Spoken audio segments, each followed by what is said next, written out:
All right, we're recording. Today I'm with, well, actually, first of all, it's been like a month since my last interview, so I'm glad to be back.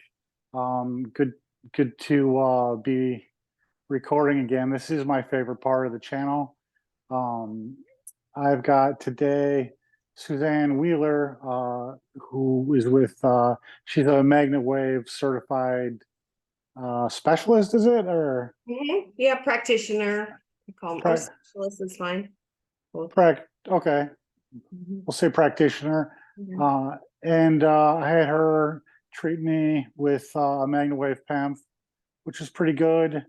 And she got into this through a health journey of her own. So I thought I'd like to have her on the channel. She was gracious enough to accept. The following is not medical advice.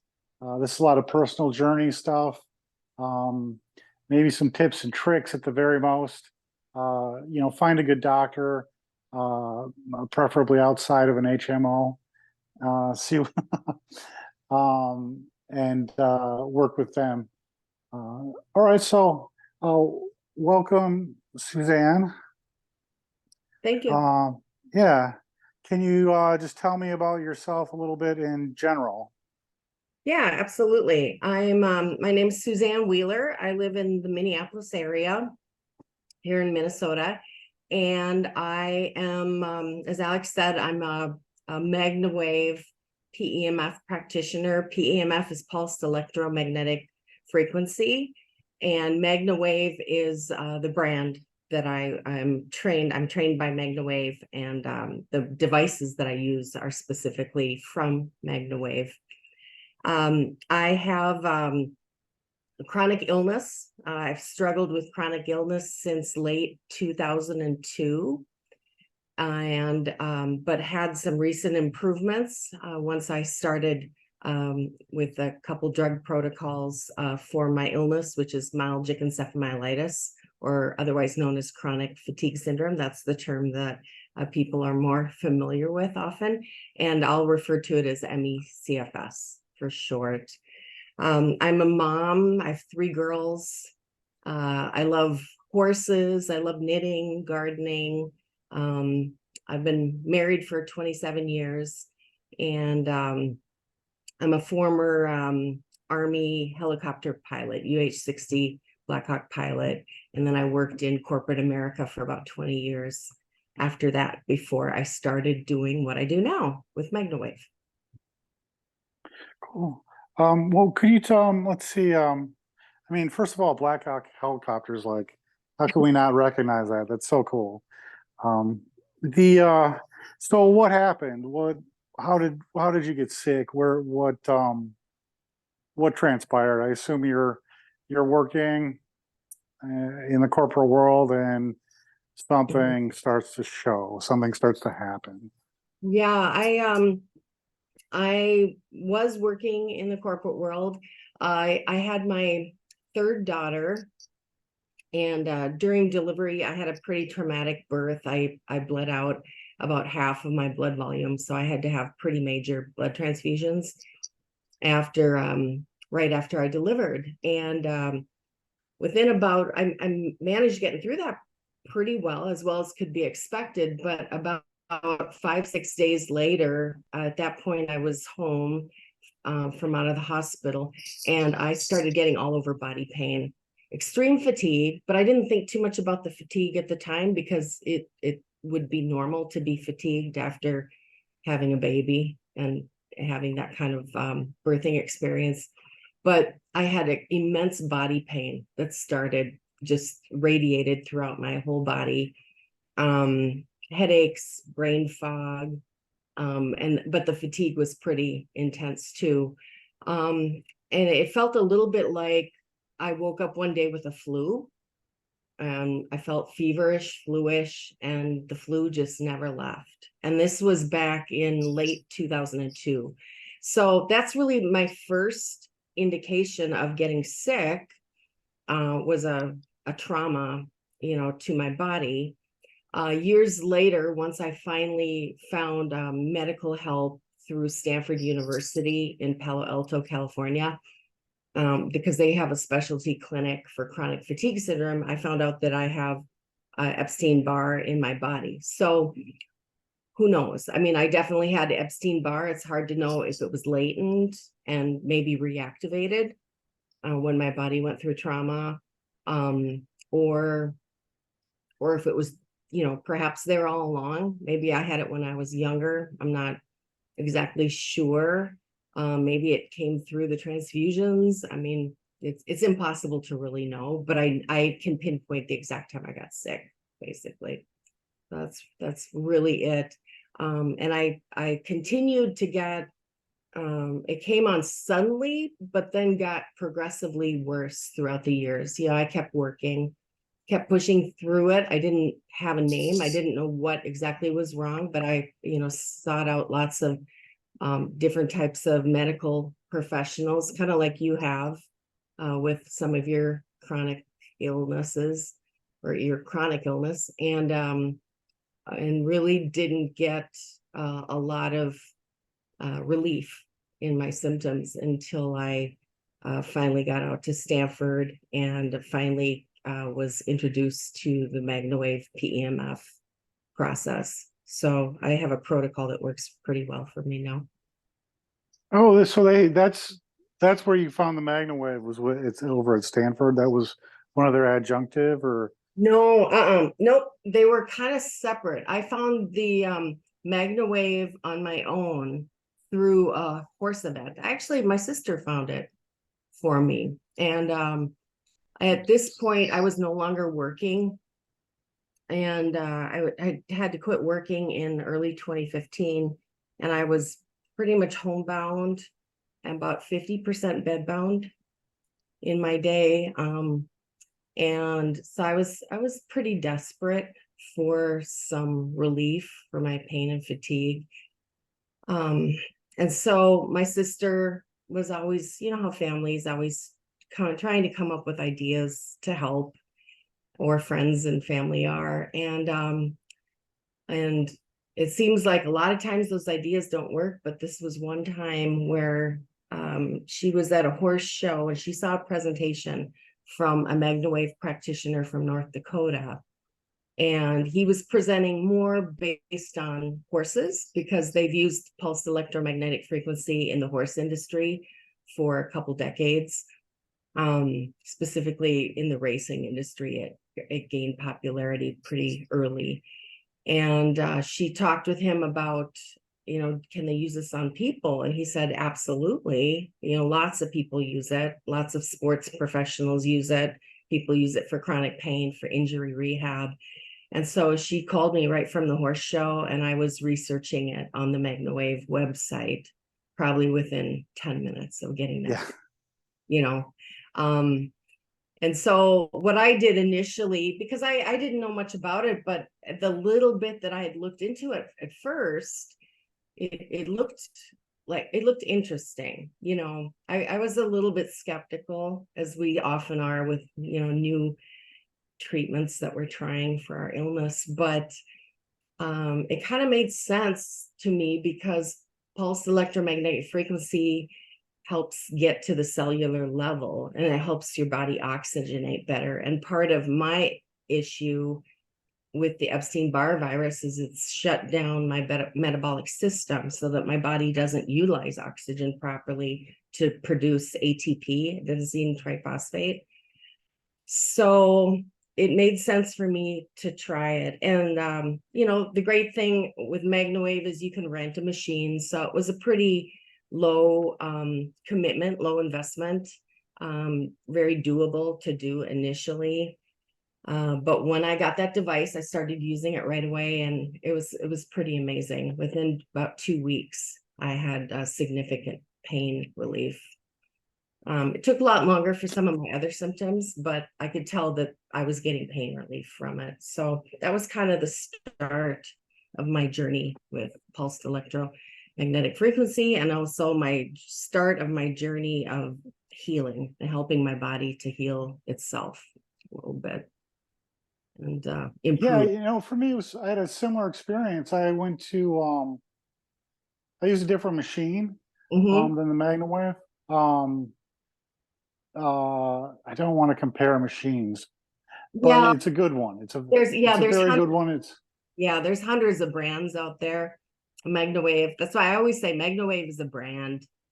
Um, Yeah, PEMF, but there are some other great options out there too. Hmm. yeah. And I used this machine. It was $50 for a half hour, and I mean that's what changed everything for me. I had such a kind of better energy and relief of pain. I was like, I'm done. I'm done being sick. So, and every protocol I ever had, owned, could do, or planned on doing, I just started doing everything at once. I was just like, F it. And I started to turn around a little bit. And then someone else introduced me into something called reframing. And that sort of calmed the mind and sort of opened it up. And that really helped too. Because it's like you're stressed, but you're like your body's stressed, but you don't really know it sometimes. Yeah. Um, anyways, I'm going off about myself. I No, can I can do that another time. no, it's very interesting. I mean, you have a pretty good story, too, and you've got a lot of experience in trying different things, um, which is very interesting to hear about. I think all of us, I've been there like throughout the years. Um, I mean, I was on painkillers for probably 15 years, Vicodin, basically. If I was out of the house, I was probably having to have a painkiller to function. I often wore a TENS machine. I wore it during the day, all day, had wires hanging out my body, trying to help with the pain. I was doing chiropractic. I did acupuncture. I did 1 year. I did 127 sessions of physical therapy in 1 year just for pain. It was a hands-on kind of manual therapy. Um, the fatigue was pretty brutal, but as I've learned over time, my fatigue was brought on by stressing my body and overactivity. And so I would go into a form of post-exertional malaise, which we call PEM or PEM. And so that's kind of the metabolic process. I could do something, on a day I felt maybe better. I could do something. I might even be a little bit active, but my body wouldn't recover. So at about the 36-hour point, my body starts to crash. And that's stayed consistent throughout the last 20 years. It's about the 36-hour point for me. My body crashes. I build up a lot of extra lactic acid in my muscles. The pain starts to come, the brain fog, the fatigue, how it is, Mhm. some of those things. And so I think the thing that was the hardest for me is that here in Minnesota, there were no doctors that really were qualified to diagnose it. And so I didn't know what I had, and so if you don't have a diagnosis, um, or you have a misdiagnosis, I was misdiagnosed with rheumatoid arthritis, was Of put on course. lot of RA, harsh RA drugs that really never helped me throughout the years. And so it really wasn't until I got this diagnosis where I didn't even know what it meant initially, that I could start to focus on figuring out what the other protocol should be or who I should see. And so that's the point where I reached out to Stanford, because I had done some testing at a place called the Workwell Foundation out in California, and they test to see where your AT is, and they basically test to see, they do like cardiopulmonary exercise testing, a 2-day CPAT. And so in that process, they said, we think you have myalgic encephalomyelitis, chronic fatigue syndrome.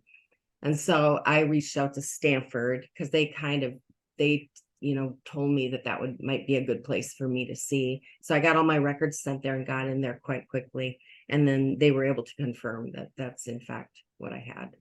So not a great diagnosis. It's not the diagnosis you want, but at least when you get a diagnosis, then I was able to move forward and learn about it and figure out how to manage my energy levels going Or forward. what else are you doing then? Are you doing, Mhm.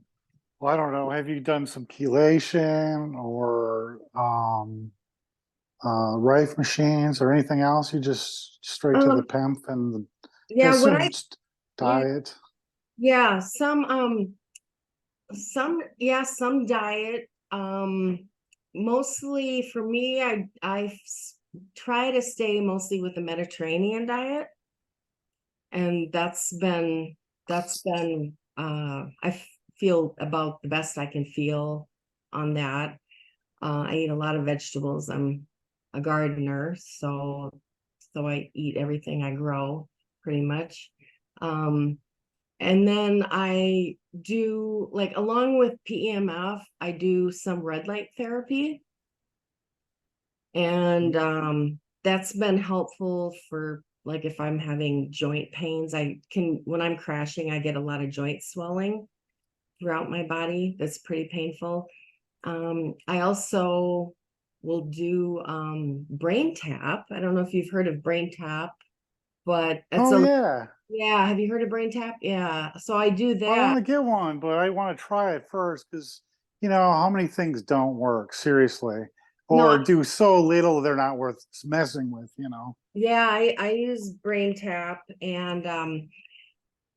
and for me, that is really, I mean, there's all kinds of programs that you can listen to, things if you want more energy or more focus, or if you want better sleep, but for me, I'm generally using programs that help me bring more energy. So I'll use it for maybe a 10 to 15-minute session, and I feel like I took an hour nap. I mean, it really Oh really? helps me reinvigorate my brain and kind of shut down. It's amazing. I mean, a 12-minute session will feel like an hour-long rest for my body. How Um, does the sleep one work? Because that would be the reason why I would get it. I've got like some PEMF. mhm, The I don't know. I guess it's more of a frequency PEMF. It's not the high intensity like the mhm. MagnaWave. I've got an IMRS. And I got a PEMF just for sleep. It's one of these actually. Yeah. Um, I'll probably sell this one on eBay because it wasn't a big enough difference. But you Mhm. know, for some people, they love these. So, yeah, how does it work for? How is your sleep actually? Yeah. Suppose you probably have too much sleep, if anything, or you feel like you might. Well, I can feel like I need sleep all the time. I mean, that was more so in the old days, and I was pretty much in bed most of the time, even during the day when I was at my sickest. But or if I wasn't in bed, I would be like in a hot bath because I would get a lot of relief from heat on my Mhm. body. That always felt good for me, so I would spend a lot of time in a hot bath for relief. But now, like, if I'm using my sleep can be hit and miss. I mean, I think part of the sleep is just my age. I'm 57 years old, so as you go through menopause and start getting into your 60s, closer to 60, it's not uncommon for women to have sleep problems. But my sleep has been pretty darn good. I mean, I get enough sleep, and I now don't have to take naps much. I mean, I can just re-energize with a short brain tap session, or maybe doing some pulse electromagnetic frequency, which oftentimes I do at night too, because that helps with sleep. But the brain tap, it's all about the binaural beats that are you're hearing, and it's slowing your brain waves down and getting you into kind of a dreamy, sleepy, relaxed state, but getting your brain to follow what you're listening to. So, they have different programs that are designed to wake your brain up, and there's other programs that are designed to slow it down and kind of force your brain into that more dreamy state. So it kind of depends on what your goals are. But if I were you and you were trying to sleep, I would do a brainwave session probably a little bit before bed. And Yeah. that would help kind of get your brain cycling into that. How often do you use yours? I use mine, it can vary. I use it a couple times a week now. When I was sicker and I was home all the time and just kind of on the beginning phases of my health recovery journey. And I use the word recovery real loosely because I never say I'm fully recovered. I'm much improved, but I still don't consider myself 100% recovered by any means because I can crash. But in the early stages, I was using brainwave every day, for sure, every day. And Yeah. same with PEMF. I would do PEMF almost daily too, because of the relief that I got from it. But now that I'm more stabilized, it's a couple times a week, and I'm good to go generally with the level of activity that I maintain throughout the day. Yeah. All right. Well, what are some things that you thought were a huge waste? I don't know if you were as experimental as me, but that's people love to hear, like everything you tried that worked and everything you tried that kind of failed. Or you got any highlights in that sort of arena? Yeah, I mean, I'm trying to think. I think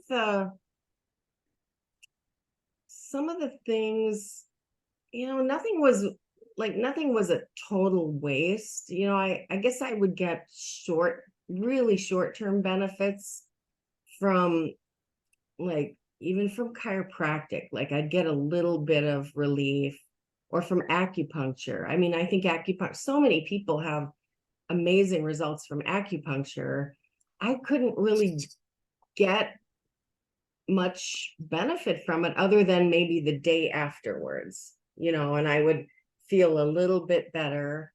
But it just wouldn't last. And so for my particular issue, I spent a lot of time, a lot of money doing acupuncture, probably 3 years of it, doing it every week. And just couldn't maintain, the benefits of it, to the point where I was able to consider myself improved at all. The other thing is just a lot of drugs. I mean, when you're trying to find out what's wrong with you, you're going to so many doctors, and the doctors tend to work in their own lane in little silos. And so, at one point, I think I was on 12, 13 prescription medications, and, and not improving. I was getting worse and worse and worse while on them. So, and those are things like, a lot of prednisone, a lot of anti-inflammatory type medications from a rheumatologist. I was on Enbrel injections. I was on Humira injections.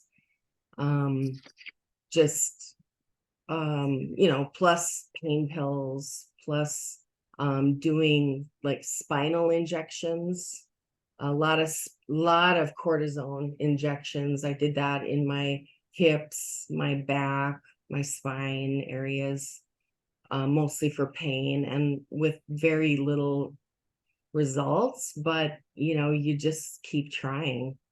So, I was definitely a skeptic because I spent a lot of time at doctors, until I reached the point of getting, this last diagnosis. And then Stanford has me on a protocol, and I'm still on a couple prescription medications, so I feel like I've got, I've been able to focus on having, the modern medicine, but also really having a good integrative health doctor, so that I'm able to merge a little bit of modern medicine, but also some alternative treatments. And between those two things, they've worked together really well for me. One thing, I take low dose naltrexone. Have you tried that at all? No, no, No, I haven't. no, because I've heard sometimes people do that for Lyme. Yeah. Yeah, that's one drug that I really benefited from is low dose naltrexone. I get it compounded I take about 4.5 milligrams a day of that in a liquid form, and I get really nice relief from that too. So that, along with the PEMF, have really helped me immensely.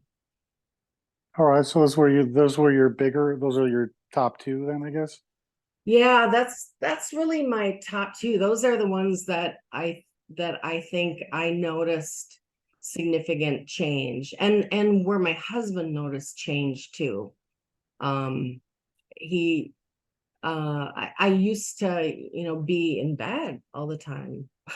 I mean, I really couldn't get out of bed. I was laying on heat packs or ice packs, and I was just so exhausted all the time. And so when I started doing low dose naltrexone and already had been doing pulsed electromagnetic frequency, I started getting up at 8 in the morning.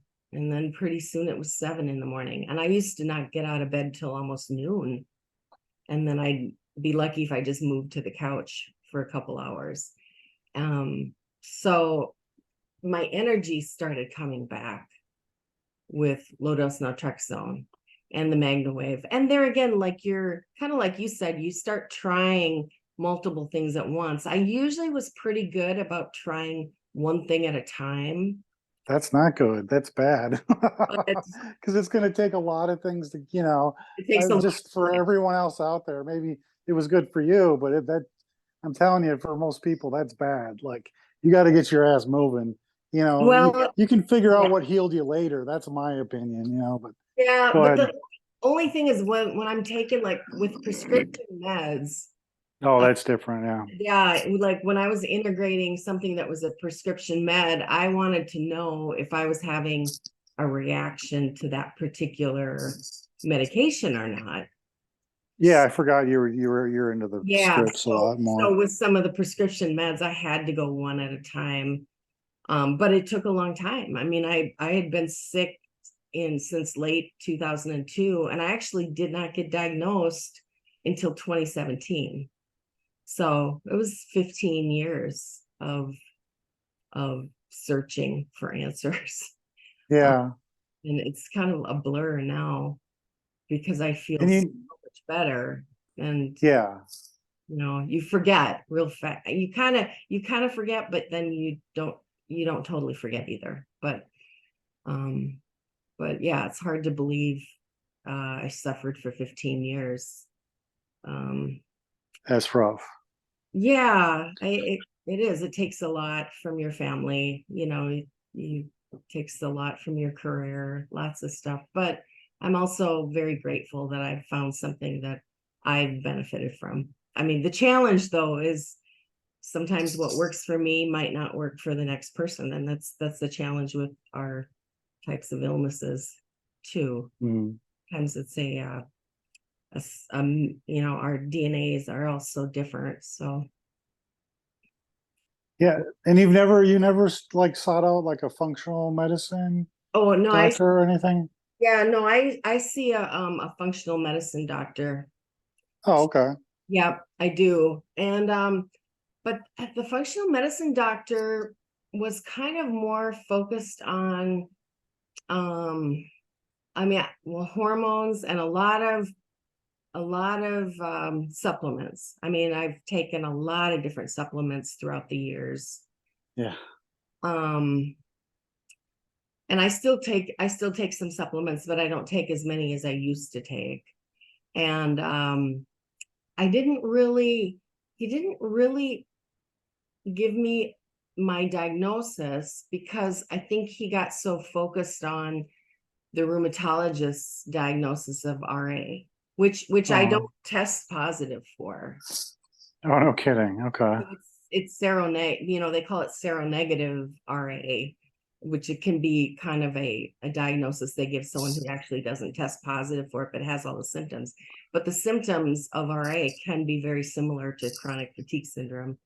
And the difference is the post-exertional malaise is really a key indicator of something wrong with your metabolic system.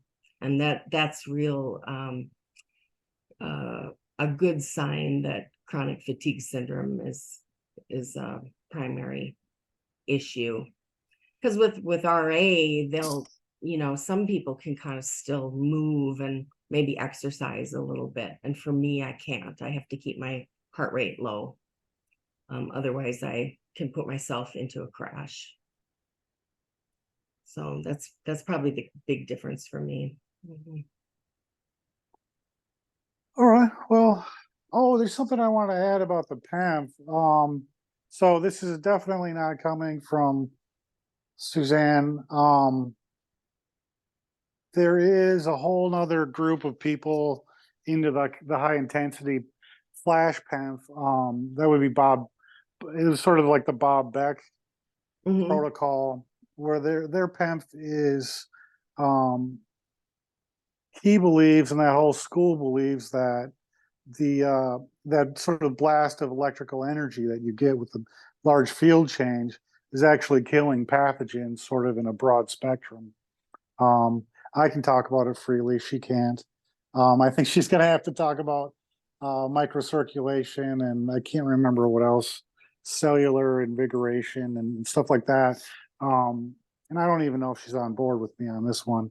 But just for those who are interested, there's a whole nother school about what PEMF is actually, why it's beneficial. And some of you may be interested in looking further into that. So what advice would you give to someone, or back to you, Suzanne?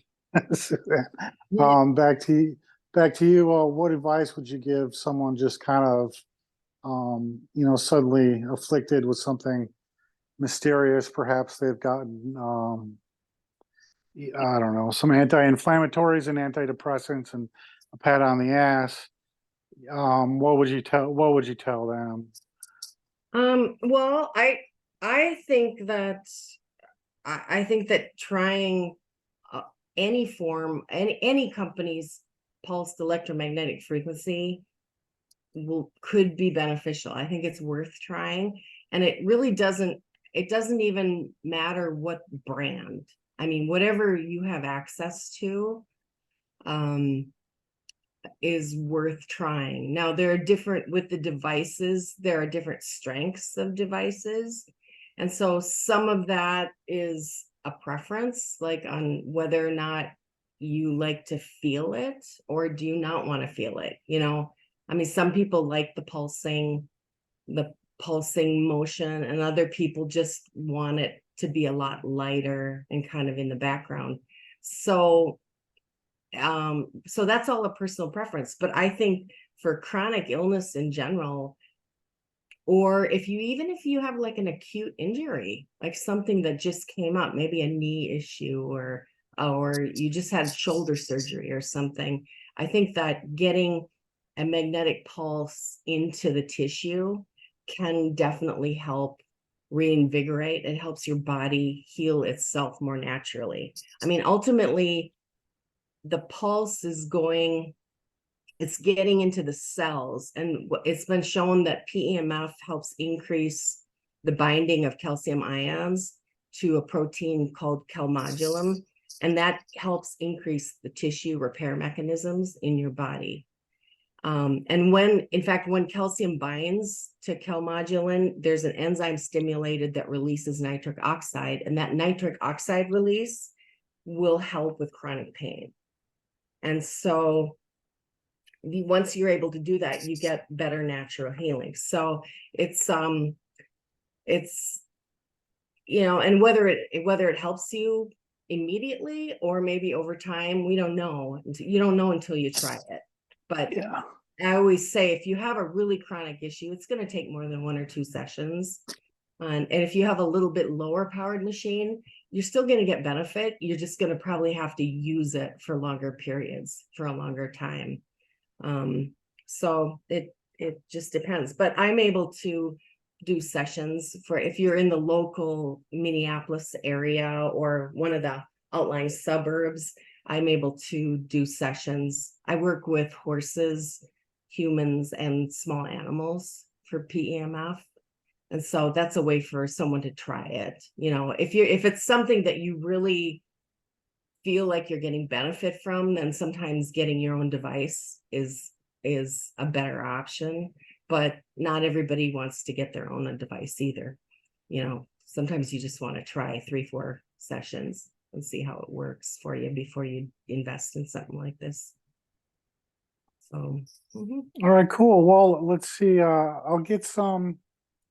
I think you have a website. You'll give me that. You'll send. yeah. I'll put that in the Mhm.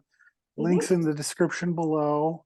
Uh, Yeah, I have so- my website, and then it might be beneficial to put MagnaWave's website if people want to look specifically at MagnaWave, the MagnaWave website too.